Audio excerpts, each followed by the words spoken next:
ভাসাইলি রে আমায় ডুবাইলি রে অকুল দরিয়ার বুঝি কুল নাই রে আমায় ভাসাইলি রে আমায় ডুবাইলি রে অকুল দরিয়ার বুঝি কুল নাই রে চাহে आंधियाए रे चाहे मेघा छाए रे हमें तो उस पार लेके जाना माझे रे। আপনারা দেখেছেন ঢাকা শহরে বিভিন্ন রাস্তায় এখন মাছ চাষ হচ্ছে, কিন্তু আপনারা কি জানেন এই মাছ চাষ শুধু ঢাকা শহরে সীমাবদ্ধ নয়, এই সীমাবদ্ধতা ছাড়িয়ে মফস্বল অঞ্চলে চলে গেছে। আমরা এখন চলে এসেছি বাংলাদেশের একটি প্রত্যন্ত অঞ্চলে যেখানে রাস্তায় মাছ চাষ হচ্ছে।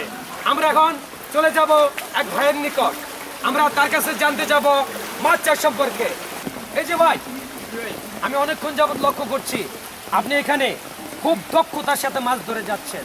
এই মাছ ধরার আপনাদের অনুপ্রেরণা এবং এখানে মাছ চাষ করার যে লক্ষ্যটা আপনাদের কোথা থেকে সৃষ্টি হয়েছে? আসলে আমাদের এই রাস্তাটাতে দীর্ঘ 6 মাস যাবৎ পানি জমে রয়েছে।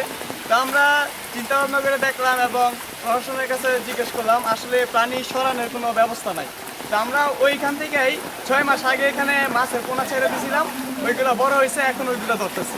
আবার শুনছি আরও 6 মাস নাকি এখানে পানি থাকবেই, কিছু করার নাই, কেউ এই পানি সরানোর কোনো ব্যবস্থা নাই। তো আমরা আজকে মাছ ধরার পর আমরা আবার এখানে পোনা ছেড়ে দিব এবং কি আবার আমরা এই মাছগুলো এখান থেকে ধরে নিয়ে যাব, ওইখান থেকে আর কি আমাদের এই উদ্যোগ।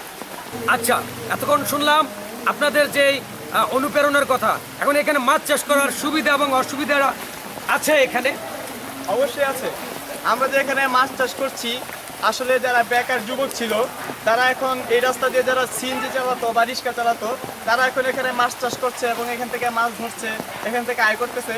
এবং আমরা যে মাছে ভাতে বাঙালি, বিদেশিরা আসতে আর এটা ওদের বইপত্র পড়ে জানতে হবে না, আমাদের রাস্তায় আসলেই দেখতে পারবে যে আমরা যে মাছে ভাতে বাঙালি, আমরা যে রাস্তায় মাছ চাষ করছি এবং মাছ যেখান থেকে নিয়ে আমরা আয় করছি।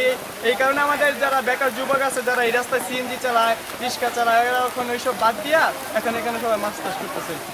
চমৎকার উদ্যোগ আপনাদের। বেকারত্ব নয় অভিশাপ, ভ্রান্ত ধারণা যত যাক মুছে যাক।